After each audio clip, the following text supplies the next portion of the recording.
Born in the thriving metropolis of Prosperity City on Super Earth, James Mather was raised amid the towering monuments dedicated to managed democracy, a system where choices are made for the betterment of all by the enlightened few.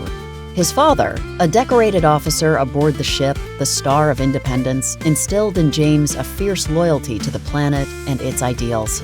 From a young age, James was groomed to join the ranks of the Helldivers, the elite warriors tasked with spreading these ideals across the stars. As a young recruit, James excelled in the brutal training required to become a Helldiver. His resolve was tested in the oxygen-thin jungles of Venus and the icy caverns of Europa. It was during these formative years that he first donned the armored suit that would come to symbolize the Helldivers, a suit that bore the scars of countless battles against the automatons and terminids. His bravery and skill quickly caught the attention of his superiors, and James was assigned to serve on the Star of Independence, a super destroyer renowned for its role in critical off-world missions. The defining moment in James's career came during a mission to the mining colony of Malevolent Creek, where automaton forces had enslaved the human population, forcing them to labor in perilous conditions. Leading a small squad of Helldivers, James executed a daring rescue operation.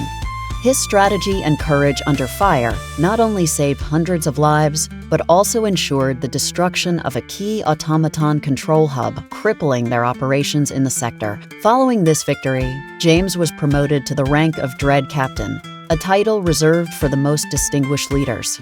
He took command of the Star of Independence and immediately created the 101st Dreadnaughts, a highly trained and extremely successful squad of Helldivers that became legendary throughout the galaxies. Under James's command, the Star of Independence and the 101st Dreadnaughts traveled to far-flung worlds, combating threats to managed democracy. His battles were not just against the external foes of the automatons and the horrific terminids, but also against the internal conflicts that came with the burden of command. He grappled with the moral implications of his missions, the collateral damage of war, and the true cost of freedom under managed democracy. As years turned into decades, the legend of Dread Captain James and the 101st Dreadnaughts grew. Each victory added to their legacy, but so did each sacrifice.